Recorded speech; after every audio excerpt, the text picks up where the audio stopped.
Hola, tengo 58 años y vivo en National City, San Diego.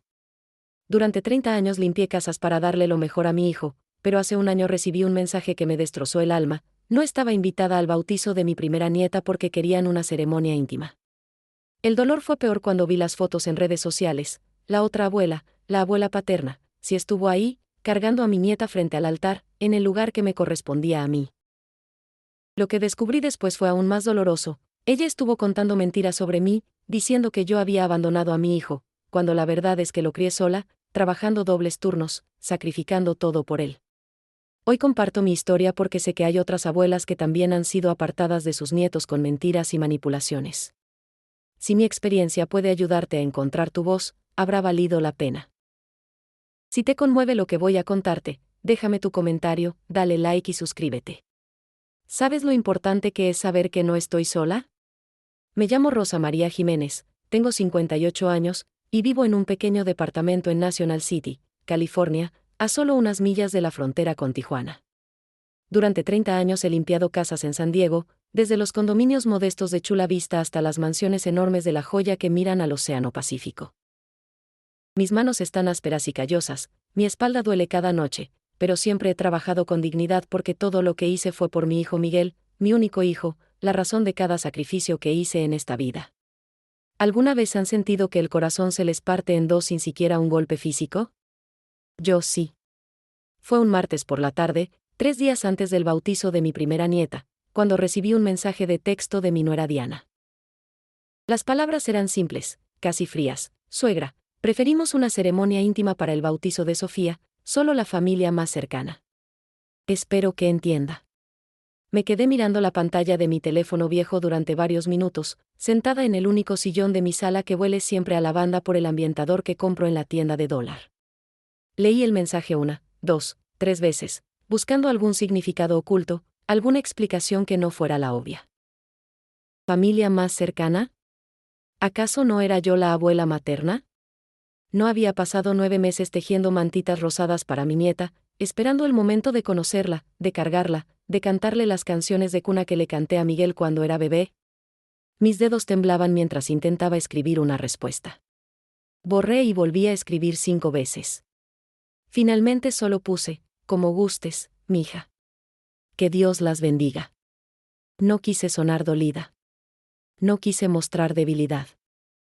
Esa ha sido siempre mi forma de sobrevivir, mantener la frente en alto, no dejar que nadie vea cuando estoy sangrando por dentro. El sábado del bautizo limpié 3 casas seguidas para mantenerme ocupada.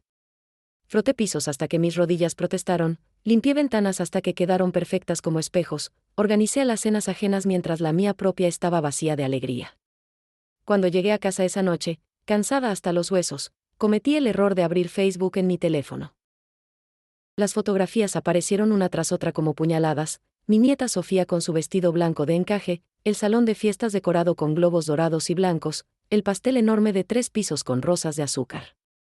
Pero lo que me dejó sin aire fue ver a la abuela paterna, doña Leticia, cargando a mi nieta frente al altar de la iglesia de Nuestra Señora de Guadalupe en Chula Vista. Ella vestía un traje color perla elegantísimo, y sostenía la veladora bautismal, ese lugar de honor que por tradición mexicana le corresponde a la familia más cercana. Seguí bajando por las fotos con las manos temblando. Ahí estaba doña Leticia cortando el pastel, doña Leticia sirviendo los tamales que se veían oaxaqueños, exactamente como los que yo había ofrecido preparar. Doña Leticia rodeada de familiares sonrientes, brindando con champán. Y en ninguna foto, en ninguna maldita foto, aparecía siquiera una mención a mí. ¿Saben lo que duele más que la exclusión misma? Es ver que la otra abuela sí fue considerada familia cercana. Es darte cuenta de que fuiste la única descartada. Es entender que tu lugar fue ocupado por alguien más mientras tú limpiabas los baños de gente desconocida para sobrevivir. Esa noche lloré por primera vez en años. Lloré en silencio, como aprendí a hacer cuando crucé la frontera hace 30 años, embarazada y sola, después de que el padre de Miguel nos abandonara. Lloré recordando todas las noches que dormí en el sofá para que mi hijo tuviera su propia habitación. Lloré pensando en los dobles turnos que trabajé para pagarle la universidad, las comidas que me salté para que él pudiera comer bien, los sueños que enterré para que los suyos florecieran. Me pregunté qué había hecho mal. ¿Fui demasiado humilde? ¿Muy pobre? ¿Muy oscura de piel? ¿Demasiado mexicana sin el barniz americano que tiene doña Leticia con su inglés perfecto y sus trajes caros? Durante toda mi vida he sido una mujer orgullosa, jamás he pedido limosna ni he rogado por nada. Pero esa noche, mirando las fotos del bautizo de mi nieta donde yo debía estar, sentí que mi orgullo era lo único que me quedaba. 2 semanas pasaron sin que Miguel me llamara. 2 semanas donde yo seguí limpiando casas, preparando mis frijoles y tortillas sola, viendo novelas en la televisión vieja de mi cuarto para no pensar. Pero en mi mente no dejaba de dar vueltas la misma pregunta, ¿por qué? Y entonces, una tarde de domingo, tocaron a mi puerta. Era mi prima segunda Yolanda, que vive en Otay Mesa y a quien no veía desde hacía meses. Traía un tupper con tamales y una expresión incómoda en el rostro. Entramos a la cocina, puse agua para el café de olla, y mientras el aroma de canela llenaba mi pequeño departamento, Yolanda finalmente soltó lo que venía a decirme. Rosa, me dijo evitando mi mirada, necesito contarte algo sobre el bautizo. Algo que escuché y que creo que debes saber. Mi corazón empezó a latir más rápido. Serví el café en 2 tazas despotilladas y me senté frente a ella. Dime, prima. Ya nada puede dolerme más de lo que ya duele. Doña Leticia estuvo contando durante toda la fiesta. Yolanda hizo una pausa, mordiéndose el labio, estuvo diciendo que tú abandonaste a Miguel cuando era niño. Que te fuiste con otro hombre a México y lo dejaste solo, y que solo ahora regresas porque quieres aprovecharte de ellos. El café se me cayó de las manos. El café se derramó sobre la mesa de plástico, manchando el mantel de cuadritos que compré en el mercadito de San Isidro. No sentí el líquido caliente en mis manos. No sentí nada más que un vacío helado en el pecho, como si alguien hubiera metido hielo dentro de mis costillas. ¿Qué dijiste? Mi voz sonó extraña, quebrada, como si viniera de muy lejos. Yolanda se levantó rápido a buscar un trapo. Lo siento, prima. No quería alterarte, pero pensé que debías saberlo. Toda la familia paterna lo escuchó. Doña Leticia lo contaba como si fuera un secreto que finalmente podía revelar, como si estuviera protegiendo a Diana y a Miguel de ti. Me levanté de la silla tan bruscamente que casi se cae. Caminé hasta la ventana de mi cocina que da al estacionamiento donde los niños del edificio juegan fútbol los domingos. Apoyé las manos en el marco, sintiendo cómo temblaban. Nada de eso es verdad, Yolanda. Nada. Tú lo sabes. Tú estuviste ahí. Claro que lo sé, Rosa. Yo recuerdo cuando llegaste cruzando la frontera, embarazada de 7 meses, con solo una maleta y $50.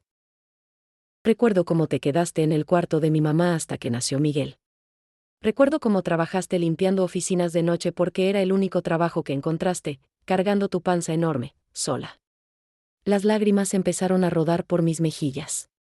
Entonces, ¿por qué mentiría así? ¿Por qué inventaría algo tan cruel? Yolanda vino a mi lado y me puso una mano en el hombro. No lo sé, prima. Pero lo que sí sé es que tú criaste a Miguel sola después de que ese desgraciado de Roberto los abandonara. Trabajaste doble turno durante años. Dormiste en el sofá para que tu hijo tuviera su cuarto. Le pagaste la escuela, la ropa, todo. Eres la mujer más trabajadora y sacrificada que conozco. Me sequé las lágrimas con el dorso de la mano. En mis 30 años en este país aprendí que llorar no resuelve nada, pero a veces el cuerpo necesita soltar el dolor aunque la mente quiera mantenerse fuerte. ¿Alguien la contradijo? ¿Alguien dijo que estaba mintiendo? Diana estaba en otra mesa sirviendo comida. Miguel. Miguel estaba presente, Rosa. Y no dijo nada. Esas últimas palabras fueron peores que todo lo anterior. Mi hijo, mi único hijo, el niño que cargué en mi espalda mientras fregaba pisos, el muchacho que lloró en mis brazos cuando le hicieron bullying en la escuela por su inglés con acento, el hombre al que ayudé con su primer traje para su primera entrevista de trabajo, ese Miguel escuchó esas mentiras sobre mí y no dijo nada. ¿Cómo es posible que un hijo dude de su madre? ¿Cómo puede creer las palabras de una extraña sobre los años de amor y sacrificio que vivió en carne propia?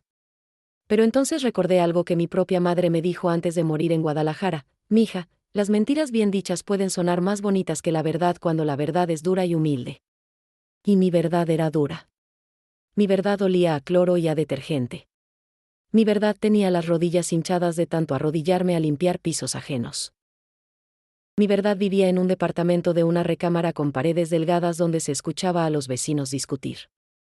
Mientras que la mentira de doña Leticia probablemente venía envuelta en palabras suaves, en su ropa elegante, en su casa grande en Estlaque que Miguel mencionó una vez.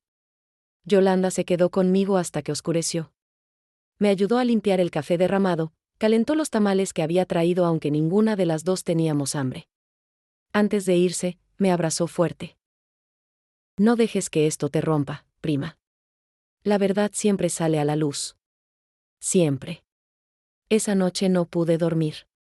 Me quedé sentada en mi cama viendo fotos viejas en una caja de zapatos que guardo debajo de mi cama. Ahí estaba Miguel a los 2 años, con su overol azul en el parque de Balboa. A los 5, en su primer día de kinder, con su mochila casi más grande que él. A los 10, sonriendo sin un diente de enfrente.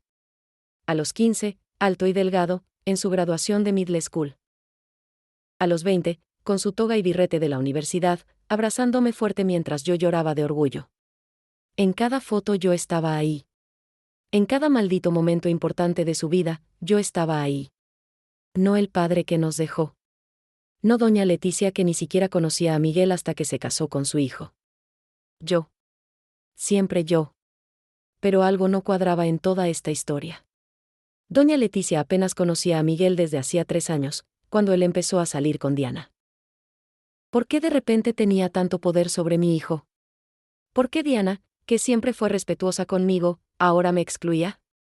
¿Qué había cambiado? Al día siguiente, lunes, fui a trabajar como siempre. Limpié la casa de la señora Morrison en Point Loma, una mujer amable que siempre me ofrece agua fría y me pregunta cómo estoy. Mientras pasaba la aspiradora por su sala enorme con ventanales que dan al mar, mi mente no dejaba de darle vueltas al asunto. Tenía que hablar con Miguel. Tenía que escuchar de su propia boca qué estaba pasando. Esa tarde, después de terminar mi último trabajo, en lugar de tomar el autobús a casa, me fui caminando hacia el parque donde Miguel solía jugar béisbol cuando era niño. Le mandé un mensaje: mijo, necesito hablar contigo.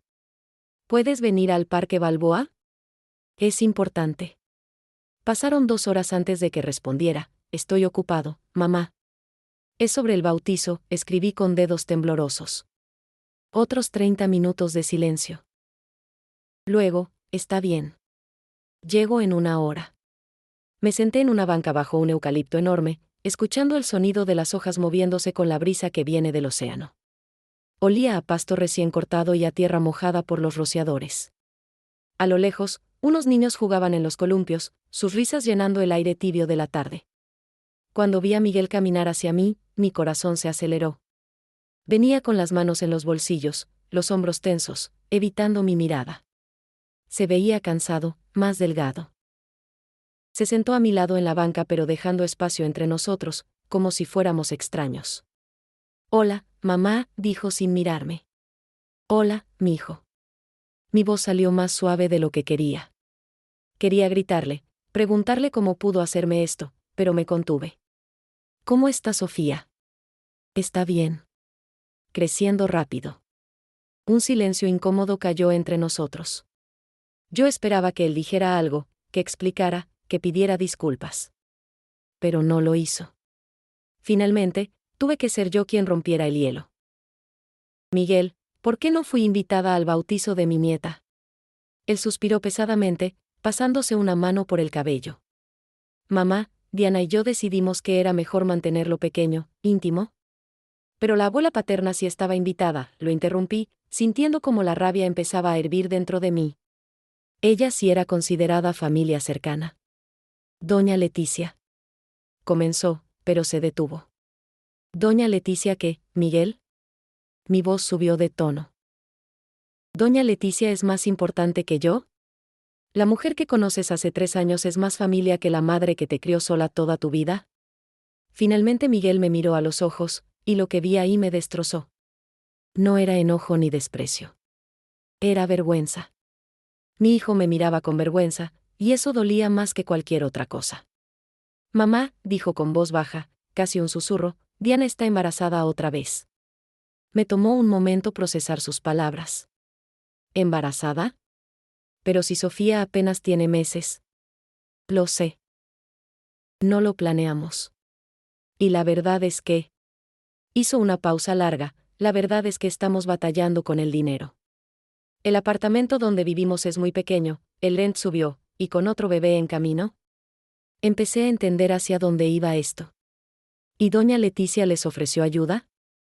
Miguel asintió, mirando ahora hacia los niños en los columpios. Ella dijo que nos puede ayudar con el enganche para una casa en Estlaque. Es una zona buena, con escuelas excelentes, segura. Pero... ¿Pero qué, mijo? Pero ella puso condiciones. Las palabras salieron rápido, como si quisiera sacarlas antes de arrepentirse. Dijo que solo nos ayudaría si manteníamos distancia de influencias negativas. Sentí como si me hubieran abofeteado. ¿Influencias negativas? ¿Yo soy una influencia negativa para ti? No. Yo no pienso eso, mamá. Pero Diana. Se detuvo, frotándose la cara con ambas manos. Diana tiene miedo de perder el apoyo. Y con 2 niños, sin dinero suficiente, sin casa propia, ella siente que no podemos darnos el lujo de rechazar la ayuda. Me levanté de la banca tan rápido que me mareé un poco. ¿Entonces me vendiste por una casa, Miguel? ¿Vendiste a tu madre por un enganche? No es así. También se levantó, alzando la voz por primera vez. No es tan simple, mamá. Tú no entiendes la presión de tener una familia, de no saber si vas a poder darles lo que necesitan.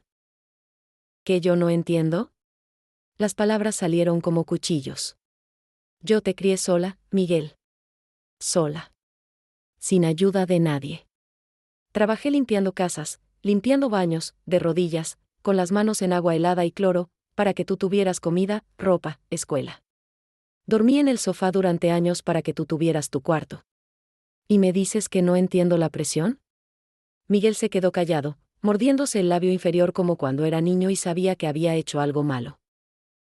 ¿Qué más te dijo doña Leticia?, pregunté, limpiándome las lágrimas que empezaban a caer otra vez. Porque una prima me contó que ella estuvo diciendo en el bautizo que yo te abandoné de niño, que me fui con otro hombre. Vi cómo la sorpresa cruzaba su rostro.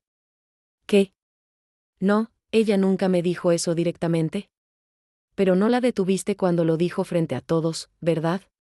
Mi voz sonaba amarga ahora. No defendiste a tu madre de esas mentiras.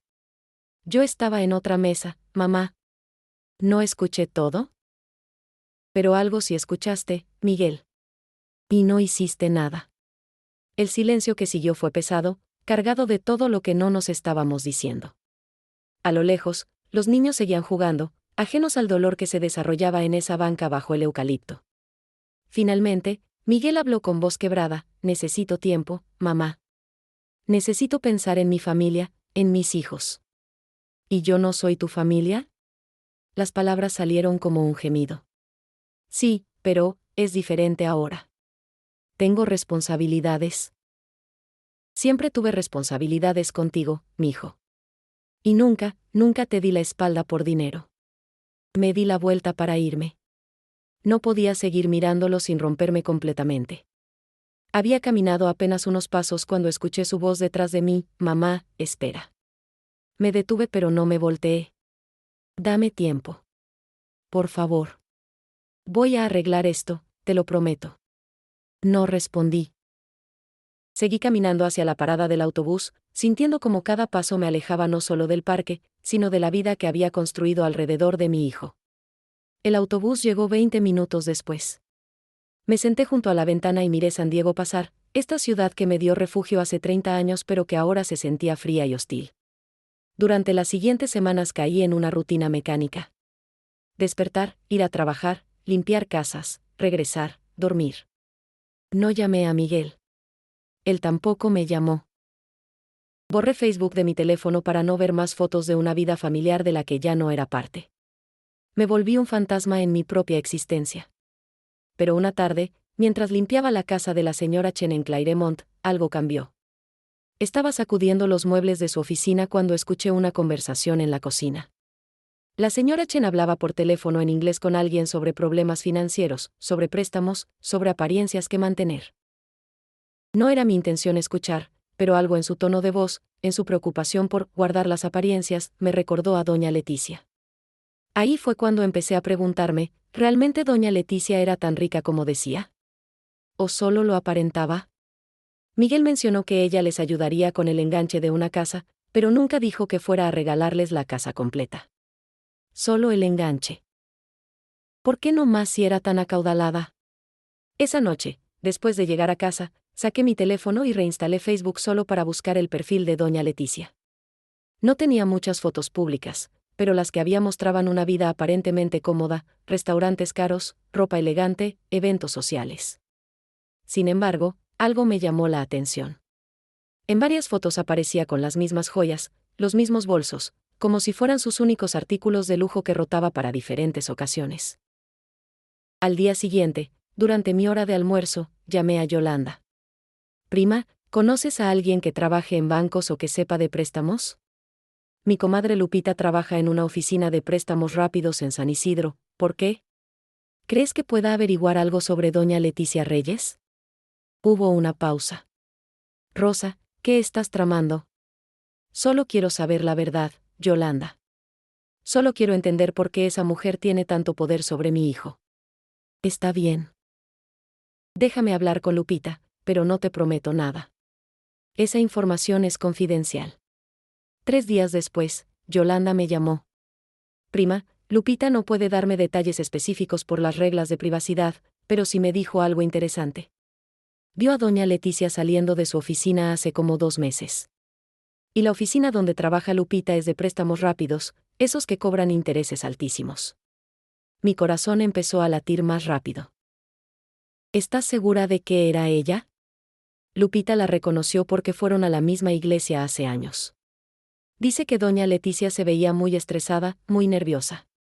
Colgué el teléfono con la mente dándole 1000 vueltas. Una mujer verdaderamente rica no necesitaría préstamos rápidos con intereses exorbitantes. Solo alguien desesperado, alguien tratando de mantener apariencias, recurriría a ese tipo de préstamos. Durante los siguientes días, esa información sobre doña Leticia y los préstamos rápidos no me dejaba dormir. Me despertaba en las madrugadas sudando, con el corazón acelerado, dándole vueltas en mi cabeza a todas las piezas que no encajaban. ¿Por qué una mujer supuestamente rica necesitaba ese tipo de préstamos? ¿Y por qué tenía tanto interés en controlar a mi hijo y a Diana? Una madrugada de viernes, a las 4 de la mañana cuando ni siquiera había amanecido, me senté en mi cama con una libreta vieja y un lápiz. En la parte superior de la página escribí, cosas que no tienen sentido. Debajo comencé a anotar todo lo que sabía. Doña Leticia se presentaba como mujer acaudalada pero usaba préstamos rápidos. Solo ofrecía ayudar con el enganche de una casa, no con la casa completa. Puso como condición que Miguel se alejara de mí. Inventó mentiras horribles sobre mi pasado. Siempre usaba las mismas joyas en sus fotos de redes sociales. Miré la lista durante largo rato mientras afuera comenzaba a clarear. El sol de San Diego empezaba a colarse por mi ventana, pintando rayas doradas en mi pared manchada. Y entonces, como un rayo, entendí algo. Doña Leticia no estaba tratando de ayudar a Miguel y Diana por bondad. Estaba tratando de controlarlos. Pero, ¿para qué? Esa mañana, en lugar de ir directo a mi primer trabajo de limpieza, pasé por la biblioteca pública de Chula Vista. La bibliotecaria, una señora guatemalteca llamada Estela que conozco de la iglesia, me ayudó a buscar información en las computadoras. ¿Qué necesitas, Rosa?, me preguntó con amabilidad.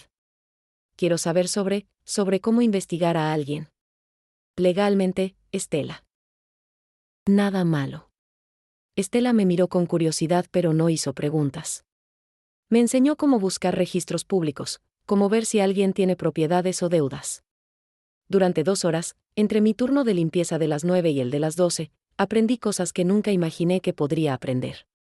Aprendí que hay sitios web donde puedes buscar propiedades, que hay registros de negocios, que todo deja un rastro si sabes dónde buscar. Pero también aprendí algo más importante, que yo, Rosa María Jiménez, una mujer que solo terminó la secundaria en México, que limpia casas para sobrevivir, que tiene las manos callosas y el inglés imperfecto, también puedo ser detective. También puedo luchar por mi familia de formas que nunca imaginé. Los siguientes días me convertí en una mujer con una misión. Durante mis trabajos de limpieza, empecé a escuchar más atentamente las conversaciones de mis clientes. La señora Morrison hablaba frecuentemente de sus inversiones con su esposo. La señora Chen discutía sobre bienes raíces con su hermana. El señor Williams, un abogado retirado cuya casa limpio los jueves, a veces dejaba documentos legales en su estudio que yo veía accidentalmente mientras acudía. No era chismosa ni entrometida. Simplemente estaba aprendiendo. Aprendiendo cómo funciona el mundo del dinero, ese mundo del que siempre estuve alejada porque mi vida fue solo trabajar, trabajar y trabajar para sobrevivir. Una tarde de martes, mientras organizaba la alacena de la señora Morrison, ella entró a la cocina hablando por teléfono sobre un problema con una vecina. Es increíble, decía, se presenta como si tuviera tanto dinero, pero todos sabemos que su negocio quebró hace años. Pura fachada. Cuando colgó, me miró y suspiró. Disculpa, Rosa. Es que me frustra la gente que vive mintiendo sobre su situación. Entiendo perfectamente, señora Morrison, respondí, y realmente lo entendía. Más de lo que ella imaginaba. Esa conversación me dio una idea. Si doña Leticia estaba mintiendo sobre su situación financiera, tenía que haber más gente que lo supiera. Tenía que haber vecinos, conocidos, alguien. Pero, ¿cómo encontrarlo sin que pareciera que estaba haciendo algo malo? La respuesta llegó esa misma noche cuando fui a la tiendita mexicana de la esquina a comprar tortillas. Detrás del mostrador estaba don Ramiro, un señor de Michoacán que lleva 20 años en San Diego y conoce a medio mundo en la comunidad mexicana. Mientras me cobraba, le pregunté como quien no quiere la cosa: «Don Ramiro, ¿usted conoce a una señora Leticia Reyes que vive por Estlaque?» Don Ramiro levantó una ceja. ¿La que dice que tiene negocio de importación de artesanías desde Tijuana? Sí, creo que es ella. Pues la conozco de vista. Viene a veces a comprar aquí. Siempre muy elegante, muy de que, ay, esto no lo encuentro en el Whole Foods. Pero mi cuñado que trabaja en Tijuana me contó que su negocio cerró hace como 2 años. Parece que invirtió mal, trajo mercancía que no se vendió, y quedó con muchas deudas. Sentí como se me erizaba la piel. ¿Estás seguro? Eso me contó mi cuñado. Él trabajaba con el proveedor de ella en Tijuana. Dice que le debe dinero a medio mundo allá. Pero aquí en San Diego se sigue paseando como si fuera millonaria. Le di las gracias y salí de la tienda con las piernas temblando de la emoción. Cada pieza del rompecabezas empezaba a tomar forma. Doña Leticia no era rica. Estaba endeudada. Y si estaba endeudada pero seguía aparentando riqueza, significaba que estaba desesperada por mantener la fachada. Pero, ¿para qué? ¿Qué ganaba ella con controlar a Miguel y Diana? Esa noche no pude dormir nuevamente. Me quedé despierta pensando, conectando puntos en mi mente. Si doña Leticia necesitaba préstamos rápidos, si su negocio había quebrado, si debía dinero en Tijuana, entonces el ofrecimiento de ayudar con el enganche de una casa para Miguel y Diana no venía de su generosidad. Venía de su necesidad. Pero, ¿qué necesitaba de ellos? A las 3 de la mañana me levanté y llamé a Yolanda, sin importarme la hora. Prima, discúlpame por despertarte, pero necesito que me ayudes a encontrar información sobre una cosa. Rosa, ¿son las 3 de la mañana? La voz de Yolanda sonaba adormilada. Lo sé, perdóname. Pero mañana quiero que me acompañes a Tijuana. Necesito hablar con el proveedor que le vendía artesanías a doña Leticia. Hubo un silencio. ¿Estás loca? ¿Para qué quieres hacer eso? Porque necesito saber la verdad completa, Yolanda. Necesito saber qué está escondiendo esa mujer.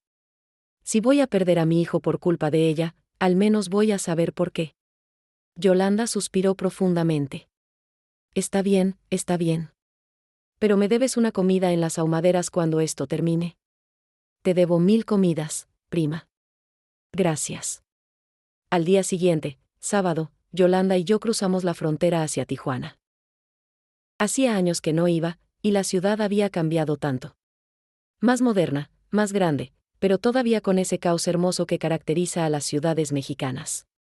El ruido de los carros, los vendedores ambulantes, el olor a tacos y a mar mezclados en el aire cálido. Encontrar al exproveedor de doña Leticia no fue difícil. El cuñado de don Ramiro nos dio la dirección, un pequeño taller en la zona de playas de Tijuana donde hacían artesanías de cerámica. El dueño era un señor de unos 60 años llamado don Héctor, con las manos manchadas de barro y una sonrisa amable.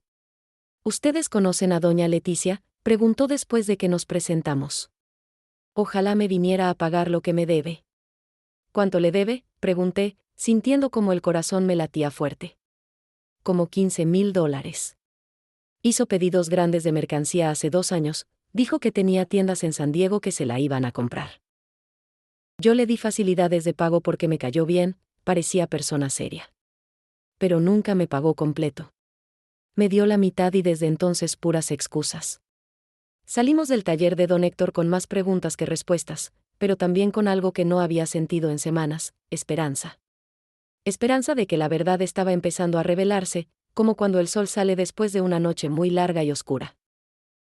Mientras caminábamos por las calles de playas de Tijuana, con el sonido de las olas del Pacífico de fondo, Yolanda me tomó del brazo. Rosa, ¿qué vas a hacer con toda esta información?, me preguntó mientras nos sentábamos en una banca frente al mar. El aire olía a sal y a pescado frito de los restaurantes cercanos. Todavía no lo sé, admití, mirando cómo las gaviotas volaban sobre las olas. Pero sé que no puedo quedarme de brazos cruzados. No puedo dejar que esa mujer siga mintiendo y manipulando a mi hijo. Pero tienes que tener cuidado, prima. Si la confrontas directamente, puede volverse contra ti. Puede inventar más mentiras, poner a Miguel más en tu contra. Yolanda tenía razón. No podía simplemente llegar con Miguel y Diana gritando: miren, doña Leticia es una mentirosa. Necesitaba pruebas sólidas. Necesitaba un plan. Y sobre todo, necesitaba entender completamente qué quería doña Leticia de mi hijo. Pasamos el resto del día en Tijuana, comiendo tacos de pescado en un puesto en la calle, caminando por el mercado donde vendían artesanías similares a las que don Héctor fabricaba. Mientras miraba los platos de cerámica pintados a mano, las figuras de barro, los textiles coloridos, pensaba en cómo cada pieza representaba el trabajo honesto de alguien. Y doña Leticia había usado ese trabajo, esas esperanzas de don Héctor, para construir su mentira. Cuando regresamos a San Diego al atardecer, ya había tomado una decisión. No iba a rendirme. No iba a dejar que doña Leticia ganara. Durante 30 años había limpiado los pisos de otras personas con la frente en alto, con dignidad, trabajando honestamente para darle a mi hijo una vida mejor. No iba a permitir que una mentirosa me quitara lo único que realmente importaba, mi familia. Los siguientes días me dediqué a investigar más. Hablé con otros comerciantes en la comunidad mexicana de San Diego. Doña Eloísa, que vende productos en el mercadito de San Isidro, me contó que doña Leticia le había pedido prestado dinero hace 1 año y nunca se lo devolvió. Don Martín, que tiene un taller de reparación de autos, me dijo que ella dejó su carro ahí y tardó 3 meses en pagarlo, siempre con excusas de que su dinero estaba invertido. Cada testimonio era una pieza más del rompecabezas. Doña Leticia vivía de préstamos, de favores no pagados, de apariencias. Pero seguía sin entender que necesitaba específicamente de Miguel. La respuesta llegó 2 semanas después de nuestra visita a Tijuana. Estaba limpiando la casa del señor Williams, el abogado retirado, cuando él recibió una llamada de un colega. Estaban hablando en su estudio sobre un caso de fraude inmobiliario, sobre cómo alguien había intentado transferir propiedades usando documentos falsos. No presté mucha atención hasta que escuché al señor Williams decir: es común en familias binacionales.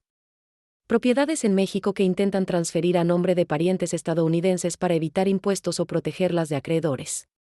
Algo hizo clic en mi mente. Propiedades en México. Familias binacionales. De repente recordé algo que Miguel me había mencionado años atrás, cuando su esposa Diana todavía no estaba embarazada.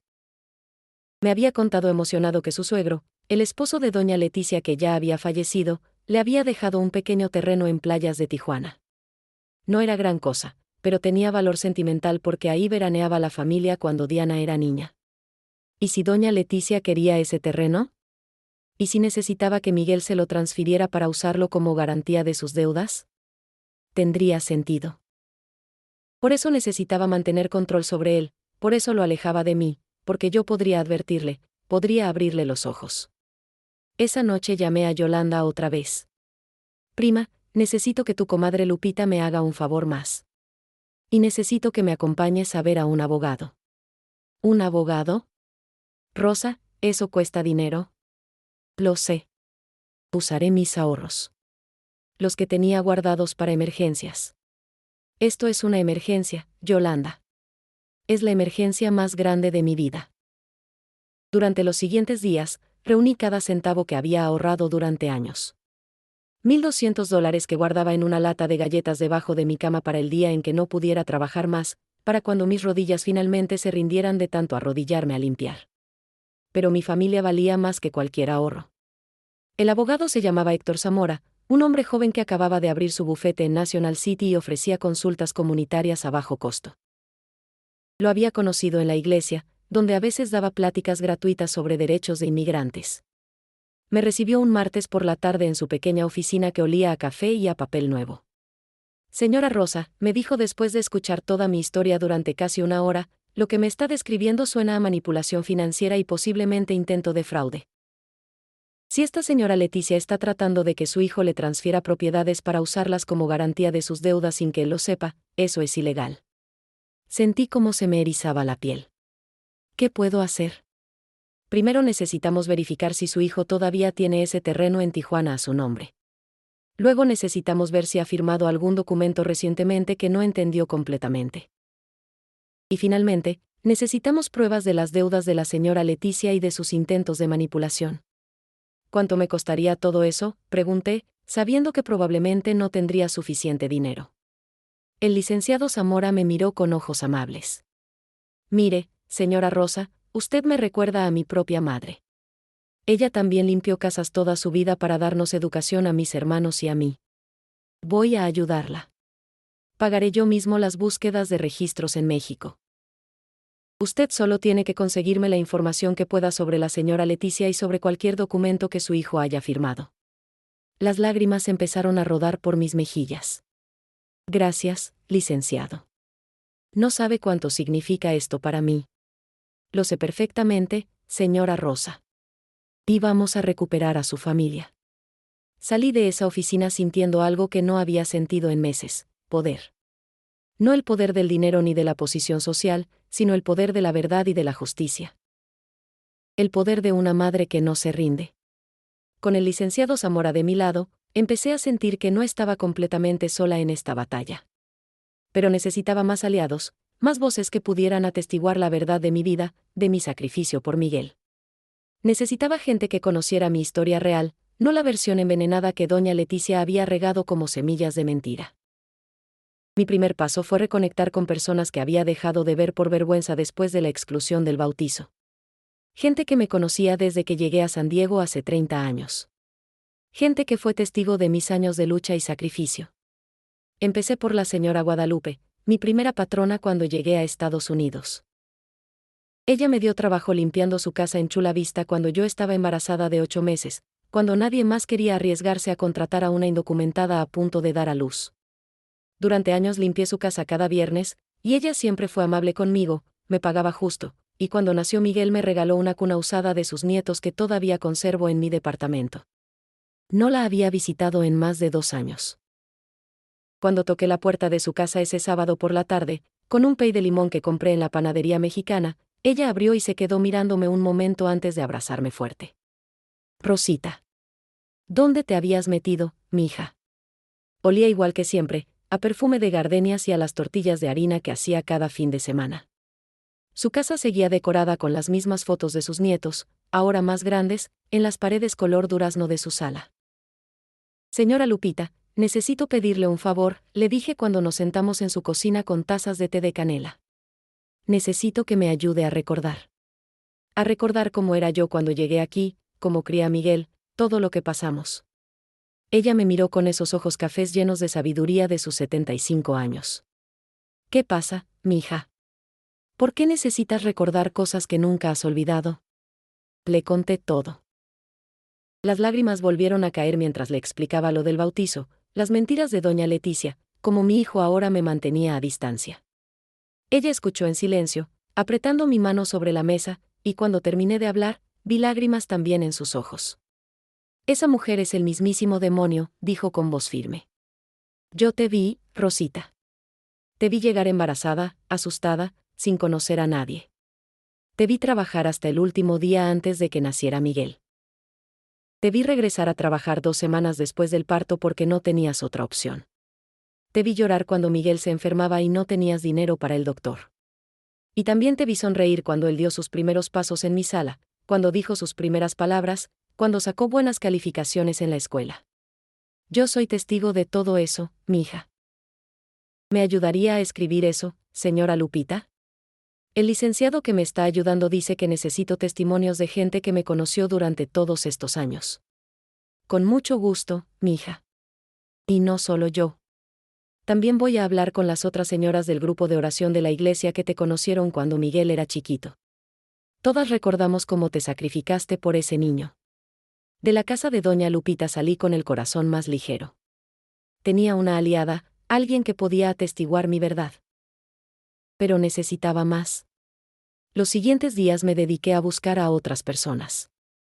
Fui a visitar a la maestra Cristina, la primera maestra de kinder de Miguel, que ahora estaba retirada pero vivía en Spring Valley. Cuando le conté lo que pasaba, ella sacó un viejo álbum de fotos de sus años como maestra. Mira, me dijo, mostrándome una foto descolorida de Miguel a los 5 años, con su overol azul y una sonrisa sin dientes de enfrente. Esta foto la tomé el día de la presentación del Día de las Madres.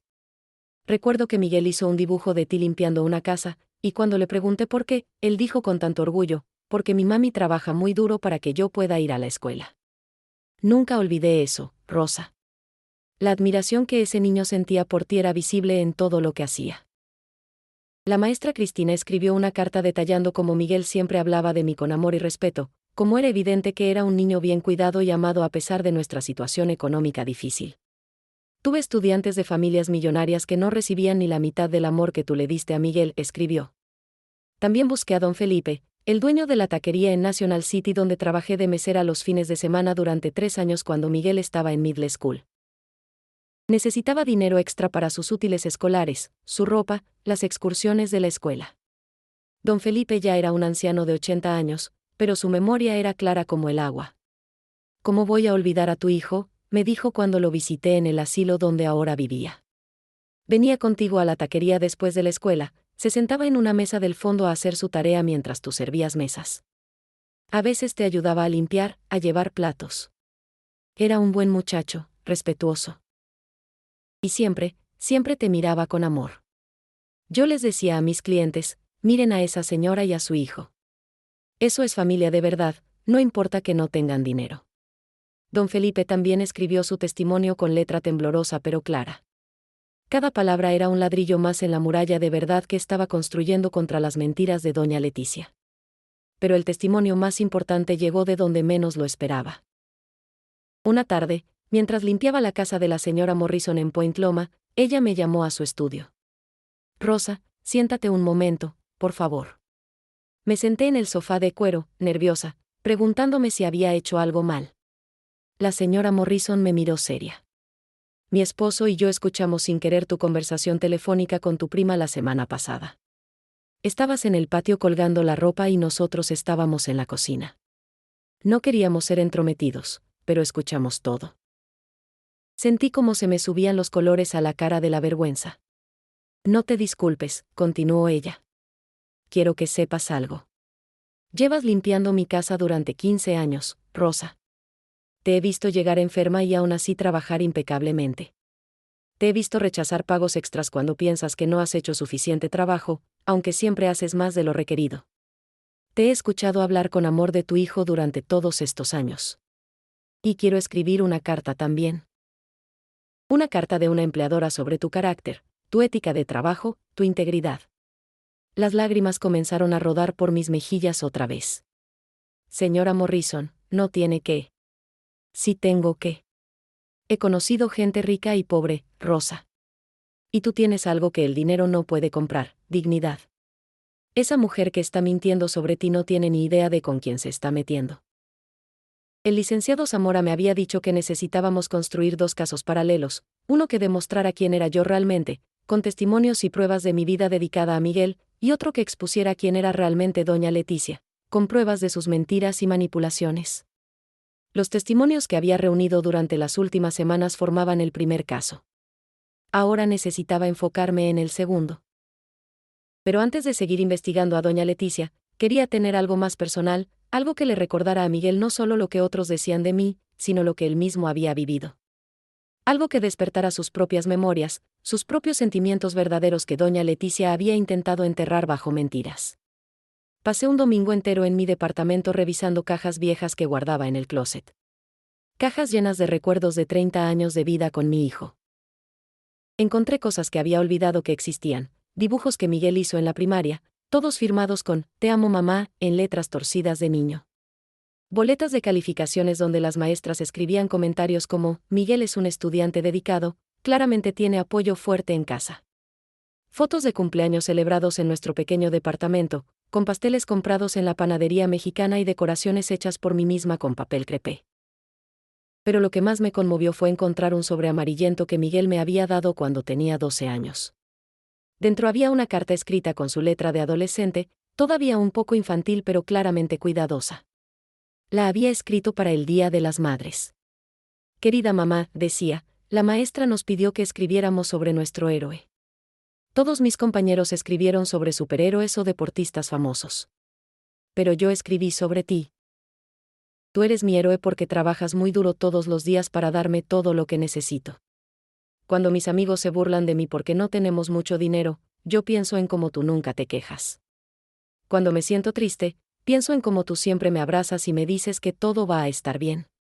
Cuando crezca, quiero ser como tú, fuerte, trabajador, y que nunca se rinde. Te amo más que a nada en el mundo. Tu hijo que te adora, Miguel. Lloré leyendo esa carta. Lloré recordando al niño que escribió esas palabras con tanto amor y admiración. ¿Dónde estaba ese Miguel ahora? ¿Cómo había permitido que una extraña lo convenciera de dudar de la madre que lo crió con tanto sacrificio? Decidí hacer copias de todo, las cartas, los dibujos, las fotos. El licenciado Zamora me había explicado que en casos de manipulación familiar, mostrar la historia real con evidencia física era poderoso. No eran solo palabras. Eran pruebas tangibles de una vida dedicada completamente a un hijo. Mientras organizaba los documentos en mi mesa del comedor, sonó mi teléfono. Era Yolanda. Prima, Lupita me acaba de llamar. Doña Leticia fue otra vez a la oficina de préstamos rápidos. Y esta vez Lupita escuchó parte de su conversación con el agente. Está pidiendo un préstamo de $50,000. ¿50,000? Casi me caigo de la silla. ¿Para qué necesita tanto dinero? No lo sé, pero Lupita dice que se veía desesperada. Estaba llorando, diciendo que necesitaba el dinero urgentemente o perdería todo. Esto confirmaba mis sospechas. Doña Leticia no solo estaba endeudada, estaba al borde de la ruina financiera. Y eso la hacía aún más peligrosa para mi familia. Una persona desesperada es capaz de cualquier cosa. Yolanda, ¿crees que Lupita pueda darnos más detalles? ¿Saber para qué exactamente necesita el dinero? Le voy a preguntar, pero prima, tienes que tener cuidado. Si doña Leticia descubre que la estás investigando. Lo sé. Pero no puedo detenerme ahora. Estoy muy cerca de entender su juego completo. Los siguientes días fueron intensos. El licenciado Zamora logró conseguir los registros de propiedad en Tijuana. Efectivamente, Miguel todavía era el dueño registrado del terreno en Playas que había heredado de su suegro. Pero lo más alarmante es que también descubrimos que doña Leticia había intentado iniciar un trámite para que le dieran poder notarial sobre ese terreno, alegando que Miguel le había dado permiso verbalmente. Esto es serio, señora Rosa, me dijo el licenciado en su oficina, mostrándome los documentos. Si ella hubiera logrado ese poder notarial, podría haber usado el terreno como garantía sin que Miguel se enterara hasta que fuera demasiado tarde. Afortunadamente el notario en Tijuana requirió la presencia física de Miguel y documentos firmados, así que el trámite quedó pausado. Pero esto demuestra intención clara de fraude. ¿Qué puedo hacer con esto? Primero, necesitamos advertirle a su hijo. Él debe saber que esa mujer está intentando robarle su propiedad. Segundo, esto es evidencia de que las buenas intenciones de doña Leticia son completamente falsas. Ella no quiere ayudar a su familia. Los está usando. Sabía que el licenciado tenía razón. Era momento de acercarme a Miguel otra vez. Pero esta vez no iría con lágrimas ni con súplicas. Iría con evidencia, con pruebas, con la verdad documentada. Le mandé un mensaje de texto: mijo, necesito hablar contigo urgentemente. Es sobre el terreno de Tijuana que heredaste. Por favor, es importante. Pasaron 2 días sin respuesta. 2 días de agonía donde revisaba mi teléfono cada 5 minutos. Finalmente, el miércoles por la noche, respondió: «Está bien, mamá». El sábado en el Parque Balboa, a las 10 de la mañana. El sábado llegó con un cielo gris y nublado, amenazando lluvia. Llegué al parque media hora antes, con una carpeta llena de documentos, los testimonios de doña Lupita, la maestra Cristina, don Felipe y la señora Morrison. Las copias de las cartas y dibujos de Miguel de niño. Y lo más importante, las pruebas de los intentos de doña Leticia de apropiarse del terreno. Miguel llegó 15 minutos tarde. Lo vi caminar por el sendero del parque con las manos en los bolsillos, la mirada en el suelo, como si cada paso le pesara. Se veía más delgado que la última vez, con ojeras marcadas bajo los ojos. Cuando se sentó en la banca a mi lado, guardó distancia, como si tuviera miedo de acercarse demasiado. «Hola, mamá», dijo sin mirarme. «Hola, mijo». Puse la carpeta entre nosotros en la banca. «Gracias por venir». Él miró la carpeta con recelo. «¿Qué es todo eso?» «Es la verdad, Miguel. La verdad sobre mí, sobre ti, sobre nosotros. Y la verdad sobre doña Leticia». Vi cómo su cuerpo se tensaba al escuchar el nombre de ella. «Mamá, si me llamaste para hablar mal de la abuela de mi hija». «No vine a hablar mal de nadie», lo interrumpí con voz firme. «Vine a mostrarte hechos. Documentos. Evidencia. Y después tú decides qué hacer con esa información. Pero al menos hazme el favor de mirar lo que traje antes de juzgarme». Hubo un silencio tenso. Finalmente, Miguel suspiró. «Está bien. Muéstrame». Abrí la carpeta y saqué primero la carta que él me había escrito a los 12 años. «¿Recuerdas esto?». Miguel tomó el papel amarillento y comenzó a leer. Vi cómo sus ojos se movían por las líneas, cómo su expresión se suavizaba, cómo sus labios temblaban un poco al leer sus propias palabras de hace más de 15 años. Yo escribí esto», murmuró. «Sí. Para el Día de las Madres cuando estabas en 6º grado. Me lo diste con un ramo de flores que compraste con el dinero que habías ahorrado de tu domingo». «Me acuerdo de las flores», dijo con voz quebrada. «Eran margaritas. Tus favoritas. Siguen siendo mis favoritas». Saqué más documentos. Aquí están los testimonios de personas que nos conocieron durante todos estos años. Doña Lupita, que me dio trabajo cuando estaba embarazada de ti. La maestra Cristina, tu primera maestra. Don Felipe de la taquería donde trabajé. La señora Morrison, para quien he limpiado por 15 años. Todos ellos escribieron sobre cómo te crié, sobre nuestras vidas juntos. Lee si quieres. Miguel tomó las cartas y comenzó a leerlas una por una. Vi cómo lágrimas empezaban a formarse en sus ojos. «Mamá, yo nunca dudé que me criaras bien. Yo nunca creí realmente que me abandonaste. Entonces, ¿por qué me dejaste fuera del bautizo? ¿Por qué dejaste que doña Leticia dijera esas mentiras sobre mí? ¿Por qué?». Se detuvo, limpiándose las lágrimas con la mano. «Porque tenía miedo, mamá. Miedo de no poder darles a mis hijos lo que necesitan». Diana estaba asustada también. Y doña Leticia, ella nos ofreció ayuda.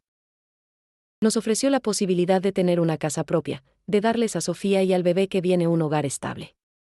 Yo pensé que solo tenía que mantener distancia de ti temporalmente, hasta que estuviéramos establecidos, y luego todo volvería a la normalidad. ¿Y qué te pidió a cambio doña Leticia?». Miguel me miró confundido. «Solo que mantuviéramos distancia de influencias negativas. Ella dijo que necesitábamos enfocarnos en nuestra familia nuclear, en construir nuestro propio camino». «Miguel, doña Leticia intentó transferir a su nombre el terreno que heredaste en Tijuana». Su rostro se puso pálido. «¿Qué? No, eso no puede ser». Saqué los documentos que el licenciado Zamora había conseguido. «Mira. Aquí está el intento de trámite de poder notarial. Ella alegó que tú le habías dado permiso verbal para manejar la propiedad. ¿Alguna vez le diste ese permiso?». «No. Yo nunca». Tomó los papeles con manos temblorosas. Ella me mencionó hace unos meses que ese terreno podría tener problemas con impuestos en México, que sería mejor protegerlo bajo un fideicomiso familiar. Dijo que ella conocía a un abogado que podía ayudarme. Pero yo le dije que todavía no, que quería investigarlo más. Pues ella no esperó tu respuesta, mijo. Intentó hacerlo a tus espaldas. ¿Y sabes por qué? Porque doña Leticia no es rica como aparenta. Está endeudada hasta el cuello. Cerró su negocio de importación hace 2 años y le debe dinero a medio mundo en Tijuana y San Diego. Está pidiendo préstamos rápidos desesperadamente. Y necesitaba tu terreno como garantía. Miguel se quedó mirando los documentos en shock. No puede ser. Ella nos mostró fotos de su casa, de sus inversiones. Todas mentiras, Miguel. Humo y espejos. Y la razón por la que me alejó de ti es porque sabía que yo vería a través de su fachada. Porque yo conozco cómo es realmente la pobreza, la lucha, y también conozco cómo es la gente que finge tener lo que no tiene. Pero ella nos ofreció ayudar con el enganche de la casa en Estlaque. ¿Ya te dio ese dinero? Miguel se quedó callado, lo cual era respuesta suficiente. ¿Cuántos meses lleva prometiéndotelo?, pregunté suavemente. 5 meses, admitió en voz baja. Siempre dice que el dinero está por llegar, que está moviendo inversiones, que pronto. Miguel, ella nunca te va a dar ese dinero porque no lo tiene. Lo que sí quería era tu terreno. Quería usarte, controlarte, mantenerte alejado de mí porque yo soy la única que vería su juego. Mi hijo se cubrió la cara con las manos y comenzó a llorar. No lágrimas silenciosas, sino sollozos profundos de alguien que finalmente entiende que ha sido engañado. Me acerqué a él y lo abracé, sintiendo cómo se aferraba a mí como cuando era niño y tenía pesadillas. Lo siento, mamá, decía entre sollozos. Lo siento tanto. Fui un idiota. Un idiota egoísta que te cambió por la promesa de dinero que ni siquiera existe. SHH, mijo. Ya pasó. Lo importante es que ahora sabes la verdad. ¿Cómo pudiste perdonarme? Después de todo lo que hice, después de dejarte fuera del bautizo de Sofía, después de permitir que esa mujer mintiera sobre ti. Porque eres mi hijo, Miguel. Y el amor de una madre no se acaba por los errores. Se lastima, se dobla, pero no se rompe. Nos quedamos así, abrazados en esa banca del parque, mientras las nubes finalmente soltaban su lluvia ligera sobre San Diego. Pero yo sentía como si el sol hubiera salido después de meses de oscuridad. Los días después de mi reunión con Miguel en el parque fueron un torbellino de emociones y planes. Mi hijo finalmente abrió los ojos a la verdad, pero ahora enfrentábamos un problema mayor. Diana todavía estaba bajo la influencia de doña Leticia, y la mujer seguía presionándolos para que firmaran documentos que supuestamente eran, para proteger su futuro. Miguel me contó que doña Leticia había estado llamándolo insistentemente desde nuestra conversación, invitándolos a cenar, ofreciendo ayudar con la llegada del segundo bebé, siempre manteniendo esa fachada de generosidad que ahora sabíamos que era completamente falsa. El licenciado Zamora me aconsejó que necesitábamos actuar rápido. Si ella se siente acorralada, puede intentar algo desesperado.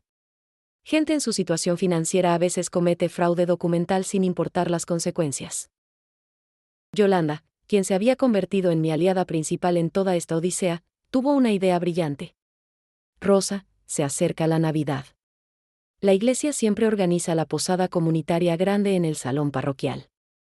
Todo el mundo va, todas las familias mexicanas de San Diego. ¿Y si organizamos una reunión familiar ahí? Un encuentro, casual, donde podamos confrontar a doña Leticia rodeada de comunidad, donde no pueda hacer un escándalo ni escaparse fácilmente. La idea era arriesgada pero tenía sentido. En nuestra cultura mexicana, las posadas son sagradas. Son momentos de unión familiar, de comunidad. Confrontar a alguien ahí, frente a la comunidad, tenía un peso especial. Y doña Leticia, con su obsesión por mantener apariencias, no podría hacer un berrinche sin exponer quién era realmente. Durante las siguientes 2 semanas nos preparamos meticulosamente. Miguel habló con Diana y finalmente le contó todo, las mentiras de doña Leticia, el intento de robar el terreno, las deudas ocultas. Diana al principio no quería creer, defendiendo a su suegra, pero cuando Miguel le mostró los documentos oficiales del intento de poder notarial, su rostro se puso pálido. Ella me dijo que tú eras el problema, susurró Diana con lágrimas en los ojos. Me dijo que tu mamá quería separarlos, que ella solo quería protegernos. Y yo le creí. Dios mío, le creí. El tío Tomás, hermano del difunto esposo de doña Leticia, quien vivía en Rosarito y que Miguel contactó después de nuestra conversación, también tenía información crucial. Resultó que él conocía secretos familiares que doña Leticia había guardado durante años. Secretos sobre cómo había manipulado la herencia familiar cuando su esposo murió, secretos sobre propiedades que supuestamente vendió pero que simplemente perdió por deudas. El tío Tomás, un hombre de 60 años de piel curtida por el sol de Baja California, estaba furioso al enterarse de cómo doña Leticia estaba tratando de engañar a Miguel. Esa mujer ya le robó a mi hermano en vida, me dijo cuando lo conocí. No voy a permitir que le robe a su nieta política. La noche de la posada llegó con aire frío de diciembre y cielo despejado lleno de estrellas. El salón parroquial de la iglesia San Diego estaba decorado con luces navideñas, papel picado de colores, y el aroma del ponche de frutas, los tamales y los buñuelos llenaba el aire. Había fácilmente 200 personas, familias enteras con niños corriendo entre las mesas, ancianos platicando en las esquinas, jóvenes sirviendo comida. Doña Leticia llegó como siempre, elegante, con un traje color vino tinto y joyas que brillaban bajo las luces. Traía esa sonrisa confiada de quien cree que tiene todo bajo control. Diana y Miguel la recibieron, y yo los observaba desde lejos, mi corazón latiendo tan fuerte que sentía que todos podían escucharlo. El plan era simple: después de la cena comunitaria, durante el intercambio de regalos tradicional, pediríamos una bendición familiar frente al altar de la Virgen de Guadalupe que estaba en el salón. Es una tradición que a veces las familias hacen en las posadas, donde se reúnen frente a la Virgen para agradecer las bendiciones del año. Nadie sospecharía nada. Cuando llegó el momento, Miguel se acercó al micrófono. Familia, amigos, quiero pedirles un momento especial.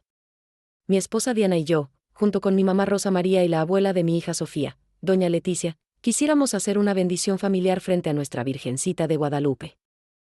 Les pedimos que nos acompañen como testigos de nuestra gratitud. La gente aplaudió y se fue acercando, formando un semicírculo alrededor del altar improvisado donde estaba la imagen de la Virgen rodeada de flores y veladoras. Doña Leticia se veía confundida pero no podía negarse sin parecer descortés. El tío Tomás también estaba ahí, parado a un lado con los brazos cruzados. Fue Miguel quien habló primero, su voz temblando pero firme. Familia, amigos, comunidad. Los llamé aquí porque la Virgen de Guadalupe nos enseña la verdad, la justicia y el amor. Y hoy necesito hablar de esas tres cosas. Doña Leticia se puso tensa. Yo estaba parada al otro lado del círculo, sintiendo las miradas de 200 pares de ojos, sintiendo el peso del momento. Hace unos meses, continuó Miguel, alejé a mi mamá de mi familia porque alguien me hizo creer que era lo mejor. Me hicieron creer que mi mamá, la mujer que me crió sola, que trabajó toda su vida por mí, era una mala influencia. Y yo, para mi vergüenza eterna, le creía la mentira en lugar de creer en los 30 años de amor y sacrificio que viví con mis propios ojos. Algunos murmullos comenzaron entre la multitud. Doña Leticia intentó interrumpir: Miguel, esto no es el momento ni el lugar. Es exactamente el momento y el lugar, la interrumpió el tío Tomás con voz fuerte. Es momento de que esta comunidad sepa quién eres realmente, Leticia. El silencio cayó sobre el salón parroquial como un manto pesado. 200 personas contenían la respiración, sintiendo que algo importante estaba por suceder bajo las luces navideñas y la mirada maternal de la Virgen de Guadalupe. Miguel continuó, sacando documentos de un sobre. Doña Leticia nos ofreció ayudarnos económicamente con una casa. A cambio, solo pedía que mantuviéramos distancia de mi mamá. Parecía un trato razonable, ayuda financiera por un poco de espacio familiar. Pero lo que no nos dijo es que intentó robarme mi propiedad en Tijuana, la que heredé del abuelo de mi esposa, para usarla como garantía de sus propias deudas. Gasps ahogados se escucharon en la multitud. Doña Leticia se puso roja, luego pálida. ¿Eso es una mentira ridícula? ¿Es mentira esto? El tío Tomás sacó sus propios papeles. Estos son los registros notariales de Tijuana donde intentaste obtener poder sobre la propiedad de Miguel sin su consentimiento. Tengo copias para quien quiera verlas.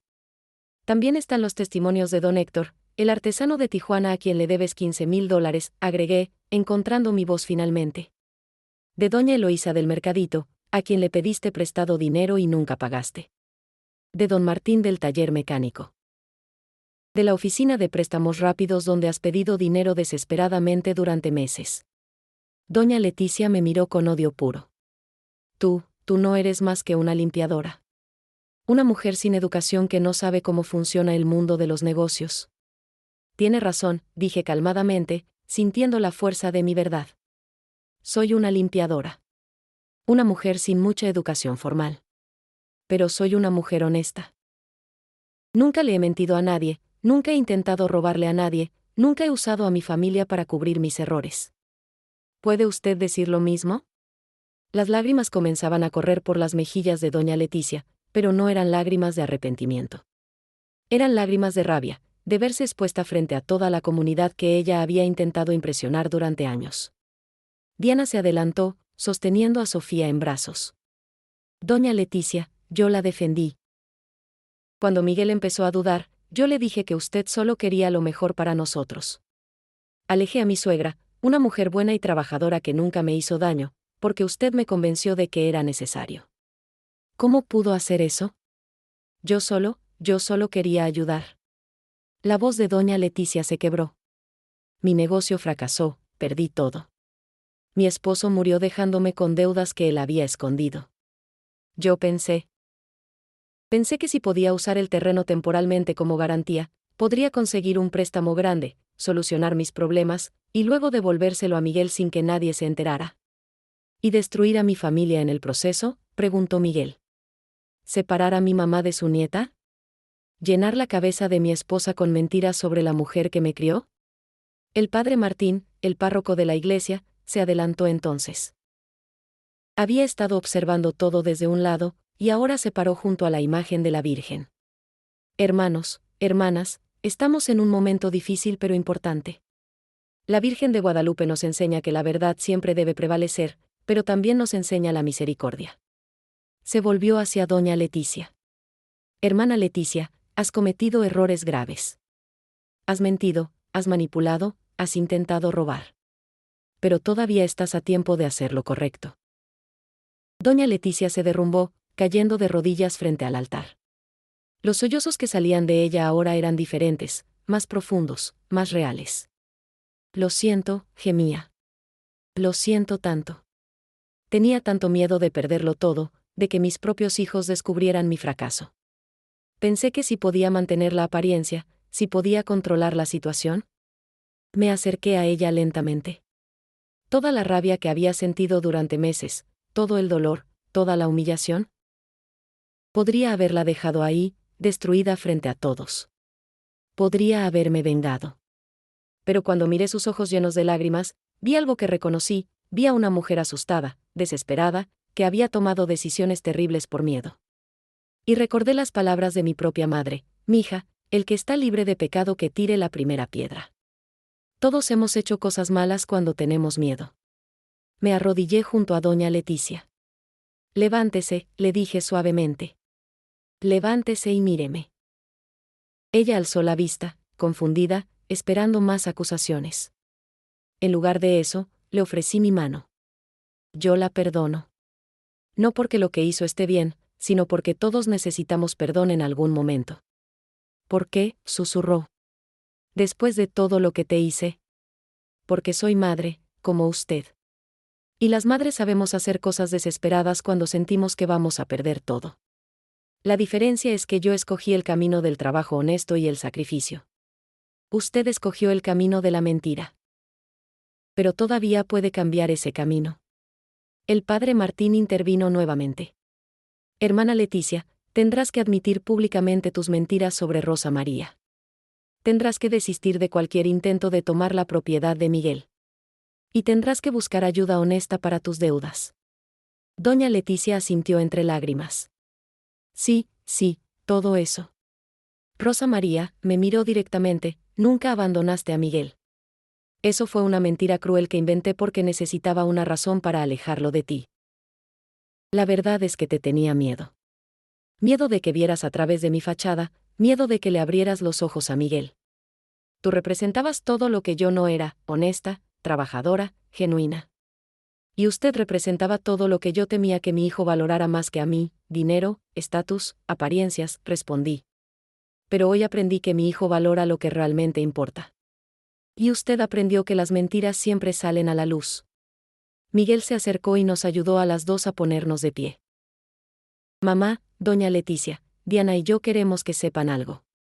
Vamos a criar a nuestros hijos con los valores que mi mamá me enseñó: trabajo honesto, verdad y familia. Y eso significa que Sofía y el bebé que viene necesitan conocer a ambas abuelas. Pero solo si ambas pueden ser ejemplos positivos en sus vidas. Diana se unió a nosotros, extendiendo a Sofía hacia mí. Suegra Rosa, por favor, ¿puede cargar a su nieta? Han pasado demasiados meses desde la última vez. Tomé a Sofía en mis brazos y sentí como mi corazón se llenaba de una alegría que no había sentido en tanto tiempo. La bebé me miró con esos ojos oscuros curiosos y me sonrió, una sonrisa sin dientes que me derritió completamente. Hola, mi cielo, le susurré. Soy tu abuela Rosa. Y te prometo que nunca, nunca dejaré que las mentiras separen nuestra familia otra vez. La reunión terminó con abrazos, lágrimas de reconciliación, y la comunidad rodeándonos en apoyo. Doña Leticia se disculpó públicamente conmigo frente a todos, admitiendo sus mentiras y manipulaciones. El tío Tomás se ofreció a ayudarla a negociar con sus acreedores de manera honesta. El padre Martín prometió apoyarla con consejería y guía espiritual. 3 meses después, cuando nació mi segundo nieto, estuve en el hospital desde el primer momento. Sostuve la mano de Diana durante el parto, lloré de alegría cuando escuché el primer llanto del bebé, y fui la primera en cargarlo después de sus padres. Le pusieron Mateo, y cuando lo tuve en mis brazos por primera vez, le susurré: tu abuela Rosa estuvo aquí desde el principio, mijo. Y voy a estar aquí siempre. Hoy, 2 años después de todo aquello, mi vida ha cambiado de maneras que nunca imaginé. Sigo limpiando casas porque es un trabajo honesto que me da dignidad. Pero ahora también paso mis tardes cuidando a Sofía y Mateo mientras sus padres trabajan. Les canto las mismas canciones que le cantaba a Miguel. Les cocino los mismos frijoles que él comía de niño. Les cuento historias de México, de sus raíces, de su familia. Doña Leticia también está presente en sus vidas, pero de manera diferente. Encontró trabajo como vendedora en una tienda de ropa y poco a poco está pagando sus deudas. Nos saludamos cortésmente en eventos familiares. No somos amigas, probablemente nunca lo seremos, pero existe un respeto mutuo nacido del perdón y la verdad. Miguel me dice seguido: mamá, eres mi héroe. Lo fuiste cuando era niño, y lo sigues siendo ahora. Y yo le respondo: mijo, solo hice lo que cualquier madre hace, amar a su hijo con todo el corazón, y luchar por él incluso cuando él dejó de luchar por mí. Esta historia, esta confesión que les he contado, no es solo mía. Es la historia de todas las madres inmigrantes que trabajamos en las sombras, limpiando pisos ajenos mientras soñamos con darles a nuestros hijos un piso propio donde pararse. Es la historia de todas las mujeres a quienes han intentado silenciar o descartar por ser humildes, por ser pobres, por ser, solo, trabajadoras. Pero somos más que eso. Somos guerreras. Somos maestras de vida. Somos el pegamento que mantiene unidas a las familias, el amor que nunca se rinde, la verdad que siempre prevalece. Y cuando miro a mis nietos jugar en el pequeño patio de la casa que Miguel y Diana finalmente compraron con su propio esfuerzo y trabajo honesto, cuando escucho sus risas llenando el aire tibio de California, sé que todo valió la pena. Cada piso que limpié, cada rodilla que dolió, cada lágrima que derramé, cada mentira que enfrenté, todo eso me trajo a este momento. A este momento de paz bajo el manto eterno del amor de una madre. Y eso, mi gente, eso no tiene precio.